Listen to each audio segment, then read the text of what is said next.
ॐ हरिः ॐ श्री गुरुभ्यो नमः। हरिः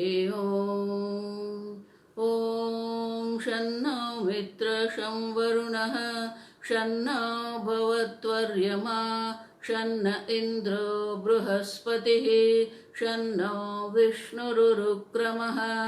नमो ब्रह्मणे नमस्ते वायो त्वमेव प्रत्यक्षं ब्रह्मासि त्वमेव प्रत्यक्षं ब्रह्म वदिष्यामि ऋतं वदिष्यामि सत्यं वदिष्यामि तन्मामवतु तद्वक्तारमवतु अवतु माम् अवतु वक्तारम्। ॐ शान्ति शान्ति शान्तिः। ॐ भद्रं कर्णेभिः शृणुयाम देवाः भद्रं पश्येमाक्षवीर्यजत्राः स्थिरैरङ्गैः स्तुष्टुवागुंसस्तनूभिः व्यशेम देवहितं यदायुः। स्वस्ति न इन्द्रो वृद्धश्रवाः स्वस्ति नः पूषा विश्ववेदाः स्वस्ति नस्तार्क्ष्यो अरिष्टनेमिः स्वस्ति नो बृहस्पतिर्दधातु। ॐ शान्ति शान्ति शान्तिः। ॐ सहना भवतु सहनौ भुनक्तु सह वीर्यं करवावहै तेजस्विनावधीतमस्तु मा विद्विषावहै। ॐ शान्ति शान्ति शान्तिः। सदाशिवसमारम्भां शङ्कराचार्यमध्यमाम् अस्मदाचार्यपर्यन्तां वन्दे गुरुपरम्परां। श्रुतिस्मृतिपुराणानाम् आलयं करुणालयं नमामि भगवत्पादं शङ्करं लोकशङ्करं शङ्करं शङ्कराचार्यं केशवं बादरायणं सूत्रभाष्यकृतौ वन्दे भगवन्तौ पुनः पुनः। ईश्वरो गुरुरात्मेति मूर्तिभेदविभागिने व्योमवद्व्याप्तदेहाय दक्षिणामूर्तये नमः। निधये सर्वविद्यानां विशदे भवरोगिणां गुरवे सर्वलोकानां दक्षिणामूर्तये नमः। ॐ नमः प्रणवार्थाय शुद्धज्ञानैकमूर्तये निर्मलाय प्रशान्ताय दक्षिणामूर्तये नमः।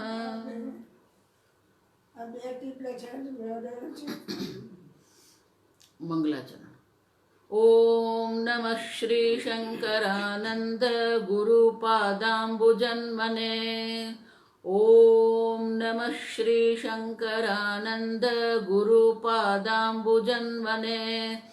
सविलासमहामोहग्राहग्रासैककर्मणे सविलासमहामोहग्राहग्रासैककर्मणे।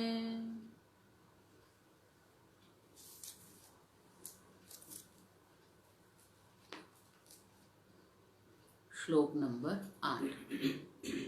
इयमात्मा परानन्दः इयमात्मा परानन्दः परप्रेमास्पदं यतः परप्रेमास्पदं यतः मानभुवं हि भूयासं मानभुवं हि भूयासं इति प्रेमात्मनिक्ष्यते इति प्रेमात्मनिक्ष्यते। यम संवित आत्मा, ये संवित है वही चैतन्य आत्मा है। परम आनंद आनंद स्वरूप है, सुख और दुख दोनों प्रकार से मुक्त है। आनंद माने न सुख का अनुभव न दुख का, आप समझना। आनंद माने ऐसा नहीं जोर जोर से हंसना है। आनंद आपका स्वरूप है, प्रसन्नता आपकी स्वरूप है, शांति आपकी स्वरूप है, आनंद स्वरूप है। बाहर सुख है या दुख है, कोई उनका कोई अर्थ नहीं है। प्रजहाति यदा कामान सर्वान पार्थ मनोगतान आत्मनि एव आत्मना तुष्टः। यही एक व्याख्या है, आप समझना। ज्ञानी किसको कहेंगे? आत्मनि एव आत्मना तुष्टः। क्यों? परानंदः। वो आनंद स्वरूप आत्मा को जानता है और इसलिए सुख दुख है ही नहीं। ये द्वंद्व है, अब समझो। सुख और दुख ये द्वंद्व है, लाभ और अलाभ ये द्वंद्व है। जो द्वंद्व से मुक्त है वो आनंद है। जहां किसी भी प्रकार का द्वंद्व नहीं है, द्वंद्व माने दो विरोधी चीज, परस्पर विरोधी जो दो होती है उनको द्वंद्व कहते हैं। सिद्धि असिद्धि, सफलता निष्फलता। आनंद ये द्वंद्व से पर है। सुख दुख कहो, शीत उष्ण कहो, ये सबसे जो परे है उनको परमानंद है। परम प्रेमास्पदम यतः यतः। और इसलिए यतः क्योंकि परम प्रेमास्पदम, यतः यस्मात्, इस कारण से परम प्रेमास्पदम आत्मा। परम प्रेम कल देखा हमने, नॉन कंडीशनल लव, बिन शर्ती। इस जगत में ऐसी कोई भी चीज नहीं है जो आपसे अलग है। स्वप्न जगत में हमने देखा जो पर्वत है वो भी वो चैतन्य, वो संवित ही है। दर्शन क्रिया करने वाली इंद्रिय जो है वो भी संवित है, दृष्टा जो है वो भी संवित है। आप ही एक ही है, दूसरा है ही नहीं, आप समझो। और प्रेम जो है वो भी आपको ही करते हैं। आप बृहदारण्यक उपनिषद में मुनि याज्ञवल्क्य और उनकी पत्नी मैत्रेयी के बीच में वो संवाद है।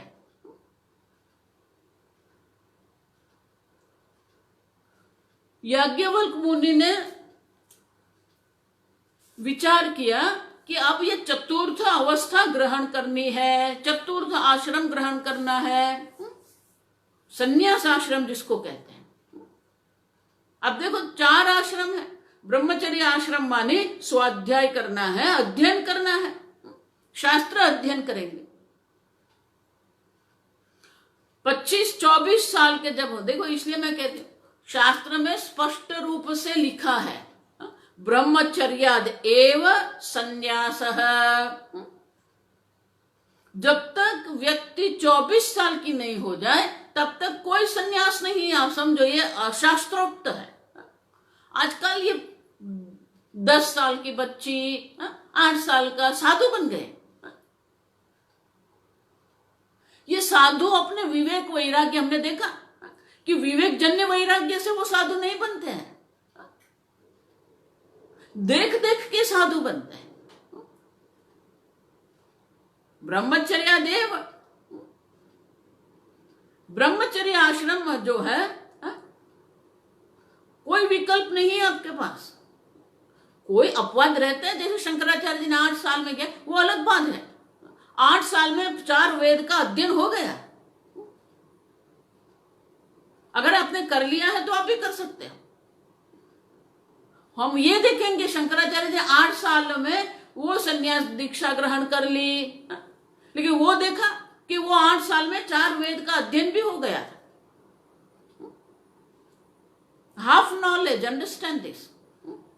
आधा आधा ही हम पकड़ते हैं। ब्रह्मचर्याद एव 24 साल तक कभी किसी को भी संन्यास दीक्षा लेने का कोई अधिकार ही नहीं है। 24 साल अध्ययन के बाद वो गुरुजी पूछेंगे आपको गृहस्थ आश्रम ग्रहण करना है कि नहीं। विकल्प है, या तो आप संन्यास ग्रहण करो या फिर आप गृहस्थ आश्रम। ये बीच का कुछ है नहीं, आप समझना ठीक से। ये बीच वाले बहुत है लोग, तो शादी नहीं करते हैं।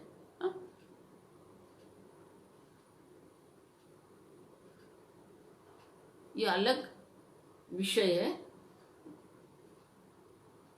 गृहस्थ आश्रम, गृहस्थ आश्रम के बाद जब बच्चे अपनी जिम्मेवारी लेने को तैयार हो गए हैं, बच्चे अपने धनोपार्जन कर रहे हैं, तो हमें क्या करना है? वानप्रस्थाश्रम। आजकल भारत देश में जो समस्या है, सामाजिक समस्या जिसको हम कहते हैं, क्योंकि जो निवृत्त लोग हैं वो भोग में पड़े हैं, वो धनोपार्जन कर रहे हैं। हाँ, अगर कोई ऐसी परिस्थिति घर में है और करो, अब वो बात अलग है।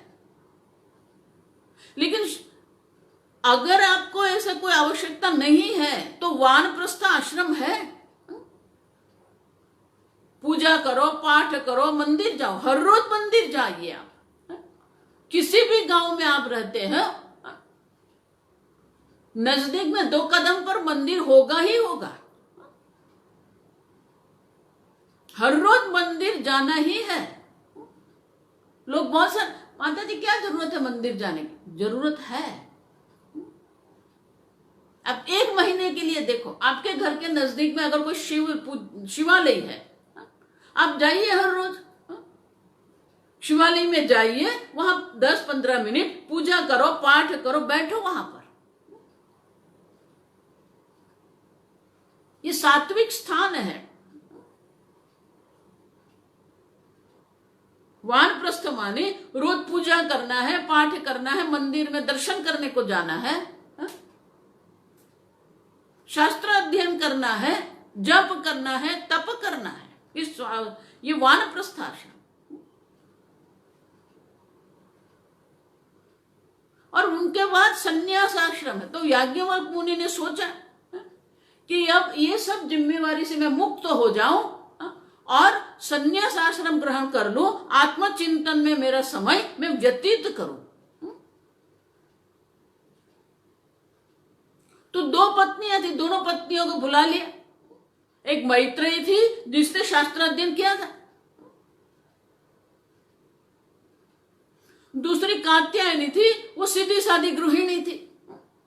अब जब याज्ञवल्क्य मुनि ने कहा, कात्यायनी ने स्वीकार कर लिया, ठीक है, पत्नी की इच्छा के बिना, मंजूरी बिना संन्यास ग्रहण नहीं हो सकता है। अगर पत्नी नाराज है तो आपका संन्यास निष्फल है। कात्यायनी ने बोल दिया, हाँ ठीक है, आपको जो अच्छा लगे आप करो, मुझे कोई विरोध नहीं है। अब मैत्रेयी थी, दोनों को बुला के कह दिया। ये आप समझना, अगर याज्ञवल्क्य जी की कितनी संपत्ति थी, एक ही बार में जनक राजा के प्रश्न का उत्तर दिया। 10 सोने के सिंह, 10,000 गाय दी थी। अब देखो, 10,000 गाय रखने की व्यवस्था होगी तब तो वो 10,000 गाय अपने आश्रम में ले आए। और वो व्यवस्था क्या है आप लोग सब समझते हैं। गाय को रखना भी है, वो गैया है, बछड़े होंगे, दूध निकालना है, दूध की व्यवस्था करना है, दही है, मक्खन है, घी है। वो 10,000 गाय के लिए ग्रास, वो गोचर कहते हैं, गोचर माने कि गाय को चरने के लिए वो चाहिए जगह। सब व्यवस्था थी आश्रम, बहुत बड़ा आश्रम था। तो उन्होंने क्या किया, वो आधा आधा कर दिया। आधा कात्यायनी को दे दिया और मैत्रेयी को कहा, ये आधा आपका। लेकिन मैत्रेयी जो थी वो विवेकी थी।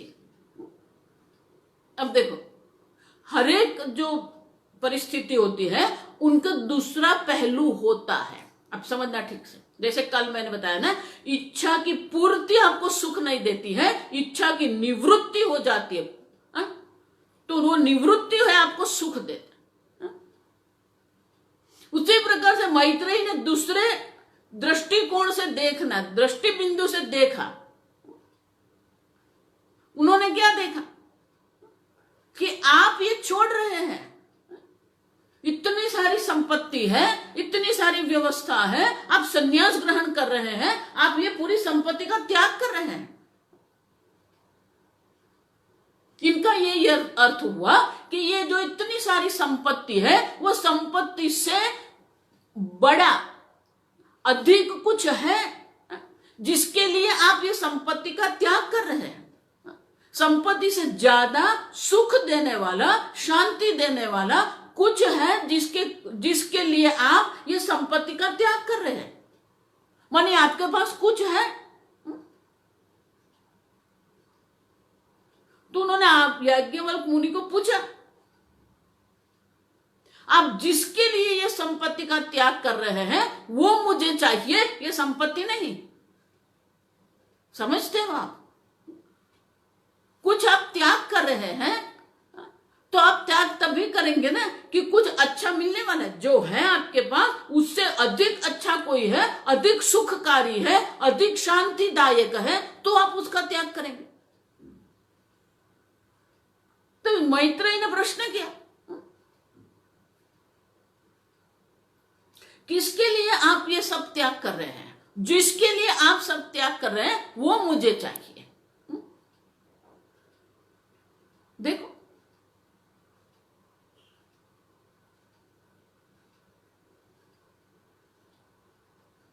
तो याज्ञवल्क्य मुनि बहुत सुंदर उत्तर देते हैं, वो प्रमाणिक थे, आजकल जैसे नहीं। ठीक है कोई बात नहीं, कुछ नहीं, ऐसे ही मैं तो शांति से रहने वाला हूं, ये खटपट मुझे नहीं चाहिए, आप संभालो सब, मैं नहीं। याज्ञवल्क्य मुनि कहते हैं, जिसके लिए मैं ये सब छोड़ रहा हूं, नास्ति आशा वित्तेन, ये जो संपत्ति है वो संपत्ति के द्वारा उनकी कोई आशा नहीं है, वो संभव नहीं है।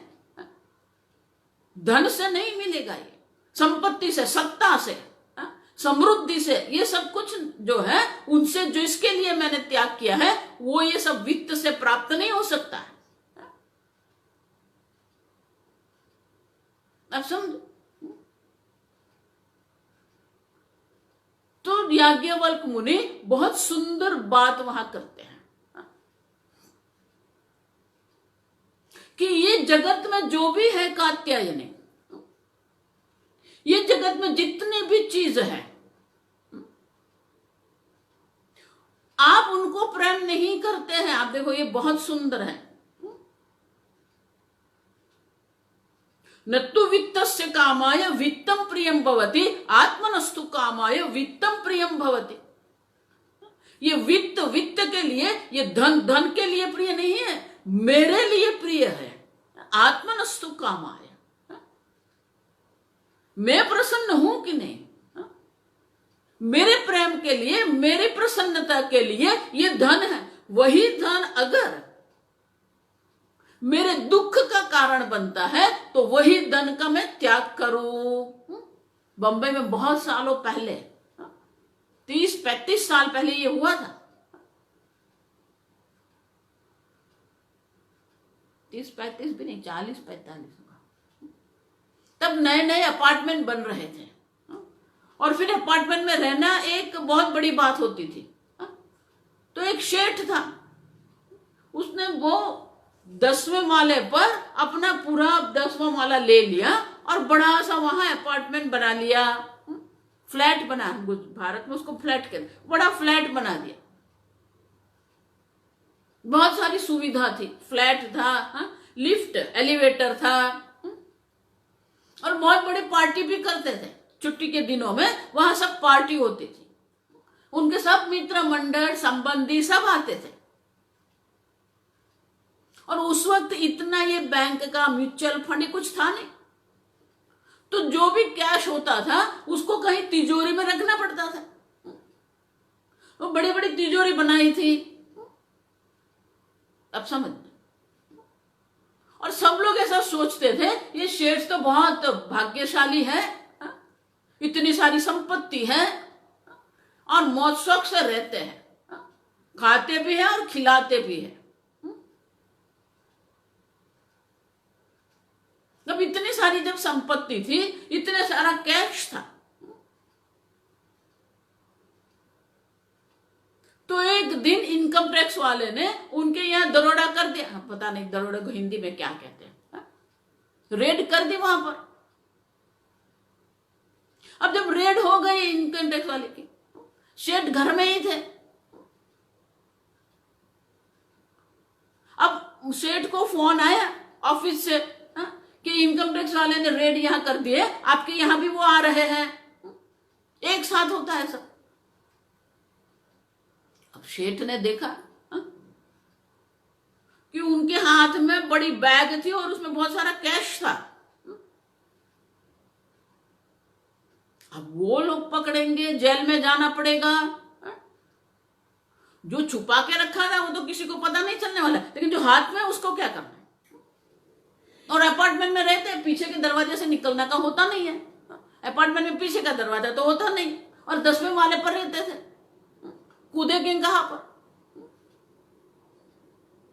तो जैसे वो बेल हुई, डोर बेल हुआ, वो नौकर को बोला तू दरवाजा खोल। शेठ ने बालकनी में जाके जितनी वो बड़ी सी बैग थी जिसमें कैश था वो पूरा खोल के फेंक दिया। जो धन आपको आनंद देने वाला था वही धन आपका दुख का कारण बन गया, फेंक दिया। ये सत्य हकीकत है। पूरे के पूरे, उस वक्त वो अलग प्रकार की 1000 रुपए की नोट थी, वो पूरी की पूरी फेंक दी। आप समझो, न तो वित्तस्य कामाय वित्तम प्रियम भवति, आत्मनस्तु कामाय वित्तम प्रिय। जो वित्त आपको प्रिय है वो आपके लिए प्रिय है, दूसरे के लिए नहीं है, वित्त के लिए नहीं है। न तो पत्यु कामाय पतिम प्रियम भवति, आत्मनस्तु कामाय पतिम प्रियम। पति पति के लिए प्रिय नहीं है, अपने लिए। अगर वो मेरा दुख का कारण है, इसलिए कल मैंने बोला ना आई लव यू से शुरू होता है, फिर आई लव यू। न तो जायायाः कामाय जायाम प्रियम भवति, आत्मनस्तु कामाय जायाम प्रियम। जाया मानी पत्नी। ये अलग अलग प्रकार की होती, पत्नी, जाया, दारा, भार्या। अलग अलग प्रकार के गुण वाले जो पत्नी होती है उनका अलग अलग नाम है। न तो स्वर्गस्य कामाय स्वर्गम प्रियम भवति, आत्मनस्तु कामाय स्वर्गम प्रियम। आपको जो भी प्रिय है वो उनके स्वर्ग के लिए प्रिय नहीं है, आपके लिए आत्मनस्तु काम है। ऐसे 32-33 वाक्य है, आप समझना। आपके जीवन में जितनी भी चीज है जिसको आप सोच रहे हैं मैं प्रेम करता हूं, वो सब पूरा एक लिस्ट है, पूरे मंत्र है बृहदारण्यकोपनिषद। तो याज्ञवल्क्य मुनि ने कहा बहुत बोल दिया, न तो सर्वस्य कामाय सर्वम प्रियम भवति, आत्मनस्तु कामाय सर्वम प्रियम भवति। ये जगत में जितना भी आप कह रहे हैं मुझे प्रिय है, वो प्रिय कब है? अपने लिए है। अगर ऐसा आप सोचेंगे सब चीज मेरे लिए प्रिय होनी चाहिए, मुझे आनंद दे, इसलिए मैंने कहा ना, पूज्य स्वामी जी का पुस्तक है, what you love is a pleased self. आप प्रसन्न है कि नहीं? आपका शांति की अनुभूति है कि नहीं? You are the centre of the universe. आप संपूर्ण जगत विश्व का केंद्र आप है। आप प्रसन्न हो तो सब ठीक है। इसलिए मैं कहती हूं प्रसन्न मन ये सबसे बड़ी सिद्धि है। किसी भी परिस्थिति में आपका मन शांत रहता है कि नहीं? आपका मन विक्षिप्त तो हो जाता है। प्रसन्नता होनी चाहिए। अगर मन प्रसन्न है तो वो मन से आप आनंद स्वरूप आत्मा को पहचान सकते हो। प्रसन्न चेतसहि आसु बुद्धि पर्यवतिष्ठति। ये जगत में जितने सिद्धियां हैं, सबसे बड़ी सिद्धि वही है कि आपका मन किसी भी परिस्थिति में प्रसन्न है कि नहीं। बड़े बड़े महात्मा भी आप देखो विक्षिप्त रहते हैं, क्रोध करते हैं। क्यों इतना क्रोध, क्यों?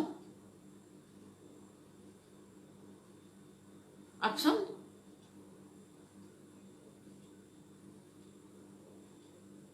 बहुत विक्षिप्त है मन हमारा। और इसीलिए याज्ञवल्क्य मुनि कहते हैं कि हे मैत्रेयी, आत्मनस्तु कामाय सर्वम प्रियम भवति। ये मेरे लिए है ये सब। अगर ये मुझे पसंद है, ये मुझे प्रसन्न कर सकते हैं, तो मैं रखूंगा। तो मैत्रेयी पूछती है आत्मा क्या है जिसके लिए ये सब चीज। अब देखो, आत्मा वारे द्रष्टव्य, श्रोतव्य, मंतव्य, निदिध्यासितव्य। क्यों आत्मा वारे द्रष्टव्य? हमारा जीवन का लक्ष्य क्या है? आत्मा वा अरे अरे मैत्रेयी, हे मैत्रेयी, आत्मा ही एक दर्शन करने योग्य है, द्रष्टव्य है। कर्तव्य मानी करने योग्य, उसी प्रकार से द्रष्टव्य है, दर्शन करने योग्य। ये जगत में एक ही है जो दर्शन करने योग्य है, वो आप है। और शास्त्र क्या है हम देख गए, शास्त्र दर्पण है। उस शास्त्र रूपी दर्पण में आप अपने आप को देख सकते हो। ये चक्षु जो है संपूर्ण जगत का दर्शन करती है, लेकिन चक्षु अपने आप का दर्शन नहीं कर सकती है। संपूर्ण जगत को दर्शन करने वाला जो चक्षु है वो अपने आप को नहीं देख सकते हैं। वो चक्षु के दर्शन के लिए आपको दर्पण की आवश्यकता है। उसी प्रकार से ये जगत में एक ही दृष्टा है जो आप है। संपूर्ण जगत दृश्य है, लेकिन अपने आप को अगर देखना है तो दर्पण की आवश्यकता होगी, और वो दर्पण है शास्त्र। और इसलिए कहते हैं आत्मा वारे द्रष्टव्य है। ये जगत में एक ही चीज है जो दर्शन योग्य है, और वो आप है, आत्मा है। क्यों? परम आनंद है, परम प्रेमास्पदम।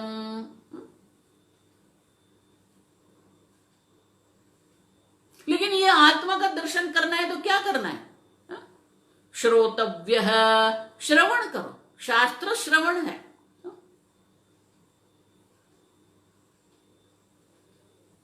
श्रवण करने के बाद अगर कोई शंका रह गई, कोई संशय रह गया, कुछ समझ में नहीं आया, मंतव्य, मनन करो। मनन करने के बाद ये आत्मा जो है वो सत्स्वरूप है, देख गए, चित स्वरूप है, नित्य है, सत्य है। न काल की मर्यादा है, न देश की मर्यादा है, वो अनंत है। लेकिन वो समझ में नहीं आ रहा है। बुद्धि से, शब्द से आप समझ जाएंगे, लेकिन जन्मों जन्म से हमें आदत पड़ गई है। मैं देह हूं, मैं प्राण हूं, मैं मन हूं, मैं भूखा हूं, मुझे क्षुधा है, मैं दुखी हूं, मैं सुखी हूं। अपने आप के बारे में अनेक प्रकार के अभिप्राय बना के आप बैठे हैं, और वो जन्मों जन्म की आदत है। और इसीलिए ये शास्त्र श्रवण करने के बाद भी हमारे मन में वो वापस आदत आ जाती है।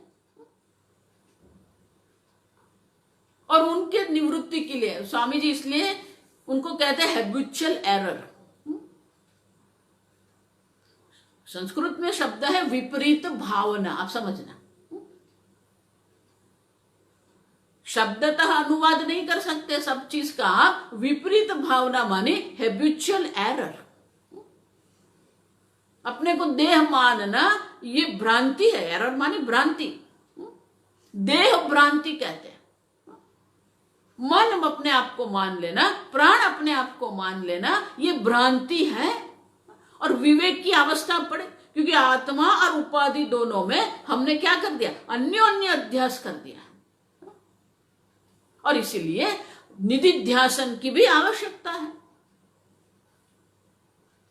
लेकिन जो आनंद जो है, जो प्रेम का आस्पद, प्रेम का जो स्थान है, वो तो आप ही है। परम प्रेमास्पदम,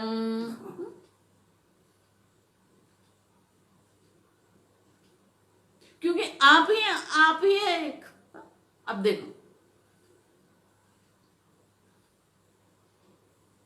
अगर मैं कहूं, ठीक से समझो, देखो मेरे हाथ में गुलाब का फूल है, देखा, मैं कह रही हूं, मान लो मैं कह रही हूं मेरे हाथ में गुलाब का फूल है, ये गुलाब का जो फूल है उससे मैं बहुत प्रेम करती हूं, उसका जो रंग है ना, लाल रंग, वो मुझे बहुत पसंद है, उसकी जो सुगंध है वो भी बहुत मुझे पसंद है। अगर मैं आधे घंटे तक ये गुलाब के फूल का वर्णन करती रहूं, क्या करेंगे आप? फेसबुक बंद करके चले जाएंगे। क्यों? सुनना चाहिए मुझे, अब सुनो मुझे, मैं ये गुलाब का वर्णन कर रही हूं आपको, क्यों नहीं सुनेंगे आप? है ही नहीं, है नहीं है, जो है ही नहीं उनका अगर आप वर्णन करेंगे, आप कहेंगे मैं उनको प्रेम करता हूं। अरे है ही नहीं, किसको प्रेम कर रहे हैं? उसी प्रकार से आप समझो, आप किसको प्रेम करते हैं? सतः अभावः न विद्यते, वो अगली पंक्ति में आएगा। असतः भावः न विद्यते, है ही नहीं।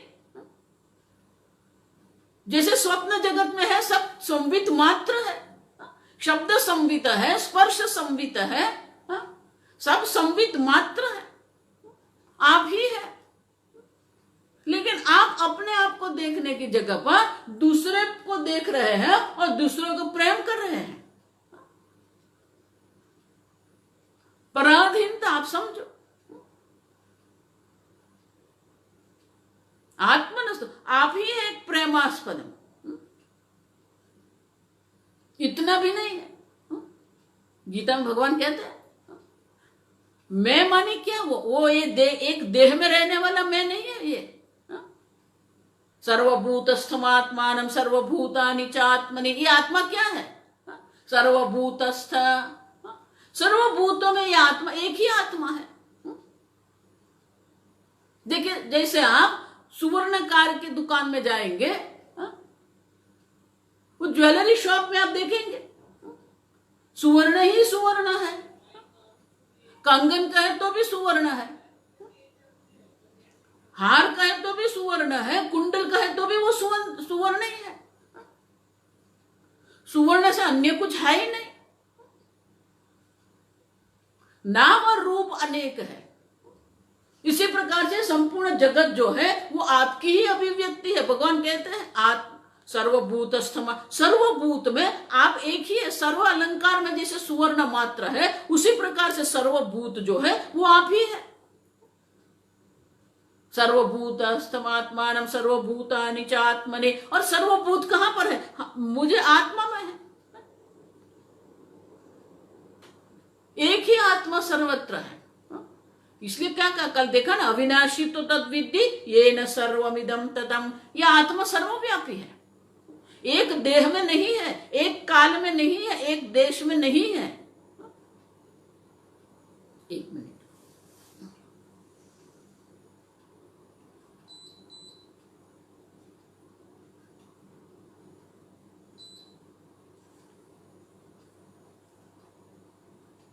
सर्वव्यापी आत्मा है।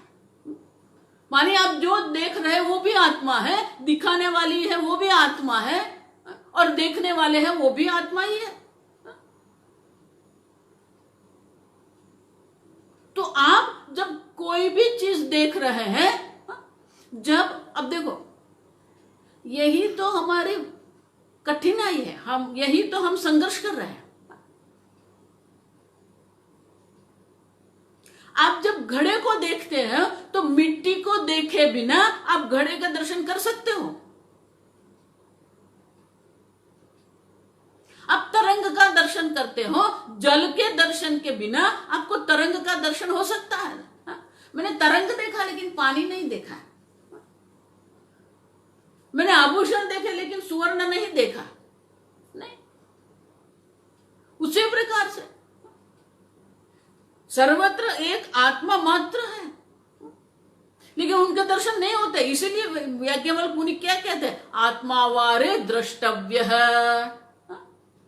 ये संपूर्ण जगत में अगर कुछ दर्शन करने योग्य है तो वो आप ही है। सर्वभूतस्थम आत्मा, आपसे अन्य कुछ है ही नहीं।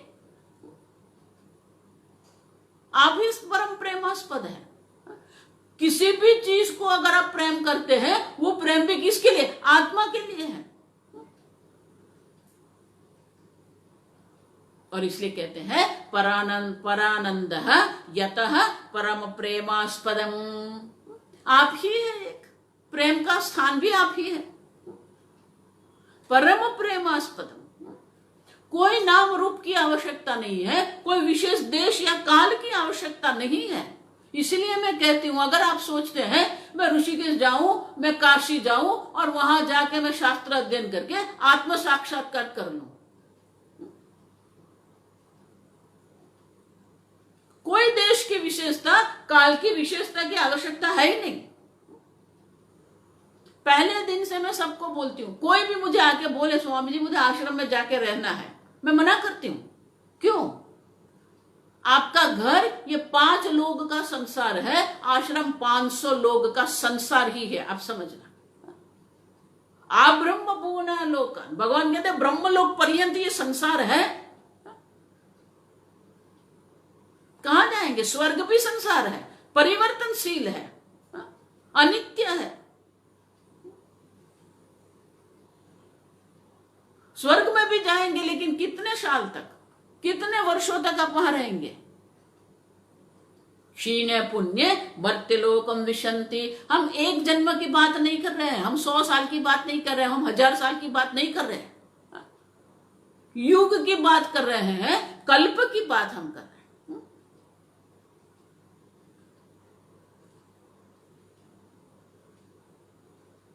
अब ऋषिकेश जाएंगे, ऋषिकेश भी संसार ही है, आप समझो।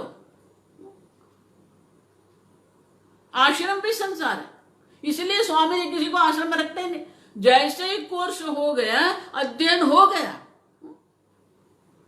स्नातक हो गए, सबको निकाल देते, आश्रम से जाओ, अपना जीवन आप जियो। आश्रम नहीं है, आप देखो, आश्रम गृहस्थ के लिए है ही नहीं। जिस आश्रम में गृहस्थ रहते हैं वो आश्रम नहीं है, आप समझना, वो संसार है। मेरी बात थोड़ी आपको कटु लगेगी, लेकिन ये वास्तविकता है। आश्रम सन्यासियों को रहने के लिए है, गृहस्थ के लिए नहीं है।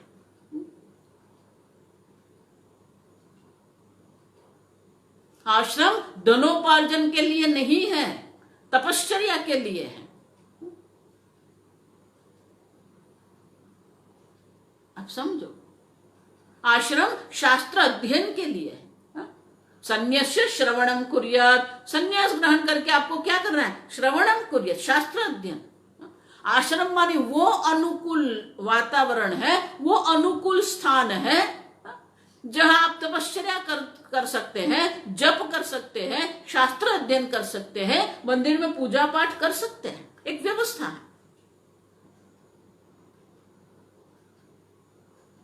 ऋषिकेश भी संसार है, आप समझो, आश्रम भी संसार है। वानप्रस्थ जीवन तो नहीं है, वो तो एक है, लेकिन ये आश्रम भी क्या है? और फिर आश्रम चलाने के लिए लोग क्या करते? देखो ये क्या हो रहा है।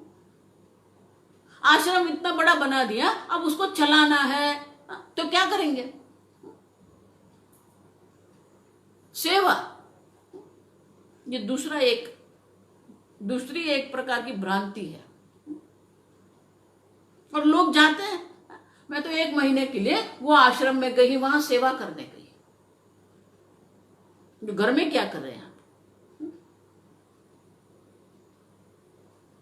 अब देखो, और वो महात्मा ने इतना ये सेवा का इतना बड़ा प्रशंसा कर कर करके ये सेवा को इतनी बड़ी बना दी कि लोग महीने महीने के लिए जाते हैं, वो आश्रम में जाके सेवा करेंगे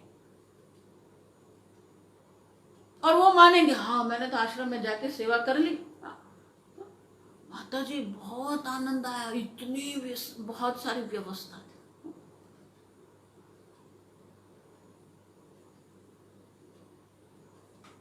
ये कर्म योग भी नहीं है, ये भक्ति योग भी नहीं है, आप समझना, ये कलयुग का सब ये नहीं है। अगर घर में आप शांति से नहीं रह सकते हैं, घर में आप व्यवस्था नहीं रख सकते हैं, और आश्रम में जाके आप व्यवस्था करेंगे, सेवा करेंगे। हमारी गुजराती में कहावत है, पुरानी कहावत है, घरना छोकरा घंटी चाटे उपाध्याय ने आटो। घर में बच्चे को खाने का नहीं है और जो था वो क्या कर दिया, वो उपाध्याय को जाके दे आया। नहीं, अपने घर में माता पिता है, अपने घर में बच्चे हैं, वो बच्चे को पढ़ाना लिखाना, संस्कार देना है बच्चे को। आप समझो,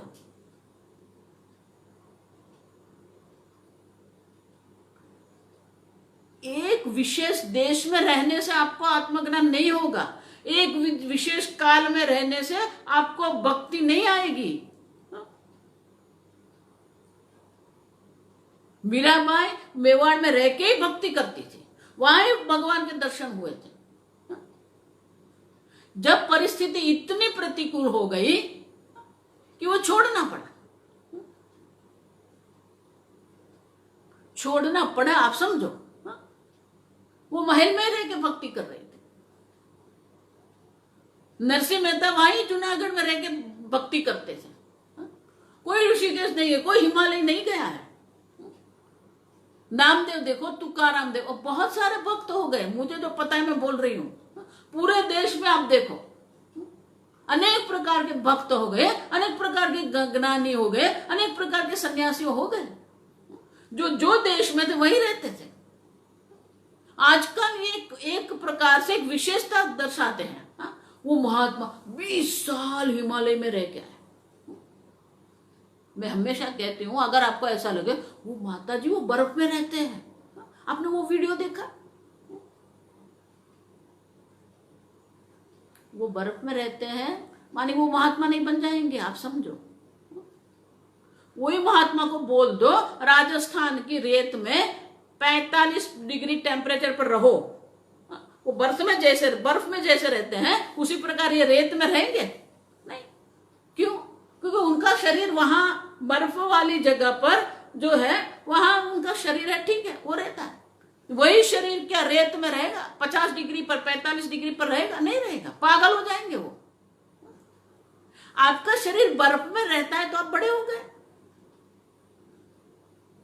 आप हिमालय में 20 साल रह के आप बड़े हो गए। नहीं, ये देश काल विशेषता को मत देखो। महाराज श्री हमेशा कहते थे आप कहां बैठे हो। आप देखो, ये प्रश्न देखो, हमको अगर कोई ये प्रश्न पूछे आप कहां बैठे हो, माता जी कुर्सी पर बैठा हूं, माता जी सोफे पर बैठा हूं। महाराज श्री आपके मन से पूछते आप कहां बैठे हो। अगर आप एक देश में बैठे, एक काल में बैठे तो वो मर्यादित है। अब शरीर में बैठे ये विकारी है, अब प्राण में बैठे वो विकारी है। अब कहां बैठे हैं हम? कहां बैठे हैं? एक विशेष देश में, विशेष काल में, शरीर में, मन में, प्राण में, बुद्धि में बैठे हैं। अपने मन को ये सब जगह से हटा दो। ये आत्मा, ये आत्मा है, ये चैतन्य स्वरूप आत्मा है। यहां बैठो आप, वो आप है। आत्मन ये वो आत्मन, आप समझो। अगर आप अपने से अलग जगह पर बैठेंगे, अपने से अलग जगह पर आप दृष्टि रखेंगे, दुख मिलेगा। यस्तु आत्मरतिरेव स्यात् आत्मतृप्तश्च मानवः आत्मन्येव च संतुष्टः। आपका संतोष, आपका रमण, आपकी क्रीड़ा कहाँ होनी चाहिए? आत्मा में होनी चाहिए। परम प्रेमास्पदम आत्मा, आप ही एक जो प्रेम का स्रोत है। और आप ये एक शरीर नहीं है, ये संपूर्ण जगत आप ही है।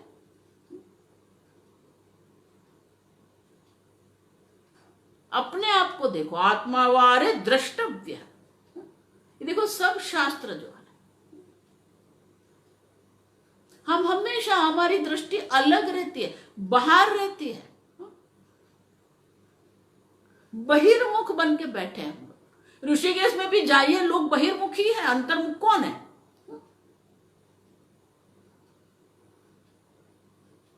आपकी अंतर्मुखता माने कि आपका मन कहाँ है? आपका मन ईश्वर में है, आपका मन आत्मा में है, वो अंतर्मुख है। फिर वो कोई भी देश है, कोई भी काल है। मैं ये विरोध करती हूँ, विशेष देश, विशेष काल, आश्रम, ये सब आत्मज्ञान से उनका कोई संबंध नहीं है। ये सब महात्मा लोगों ने एक बिजनेस बना के रखा है।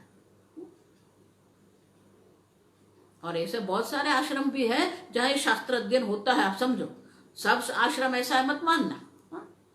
बहुत सारे ऐसे भी आश्रम है जहां ये शास्त्र अध्ययन हो रहे हैं। बहुत सारे हैं, मेरे बहुत सारे गुरु भाई बहन हैं, उन्होंने बड़े आश्रम बनाया है जहां लोग जाके शास्त्र अध्ययन करते हैं, भक्ति करते हैं, पूजा पाठ करते हैं।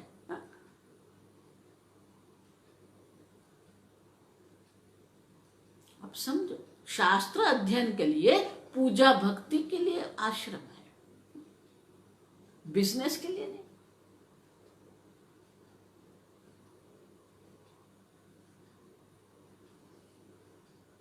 परम प्रेम, आप प्रेम अपने आप को करते हो। पत्नी को आप प्रेम करें, वो भी अपने के लिए ही है। कोई भी चीज इस जगत की है, इसलिए मैंने कहा वो पूरा लिस्ट है, बता दिया। ये सब जो है ना, तो पुत्र से कामाय पुत्रम भवति, जो भी आप जीवन में है, एक एक करके सबको बता दिया। आप अपने आप को प्रेम करो। हमारी समस्या ये है, वी डोंट लव आवरसेल्व्स। हम अपने आप को प्रेम नहीं करते हैं। स्वामी जी कहते हैं डिस्गस्टिंग। आत्मसम्मान नहीं है, आत्म प्रेम नहीं है। जो व्यक्ति विक्षिप्त रहती है ना, जो व्यक्ति क्रोध कर रही है, वो इसलिए क्रोध करती है, वो इसलिए विक्षिप्त है क्योंकि वो अपने आप को प्रेम नहीं कर सकती है। आप समझो क्यों? क्योंकि उनकी अपने आप की जो समझ है वो गलत है, भ्रांति कहते हैं उसको। वो ऐसे भ्रांति में बैठी है वो व्यक्ति कि वो अपने आप को प्रेम नहीं कर सकती है, और इसलिए दोष दर्शन करना, क्रोध करना, विक्षिप्त हो जाना, जोर जोर से बोलना, ये सब क्यों है? Because the person is hating himself. वो आत्मस्वीकार नहीं है, आत्मसम्मान नहीं है।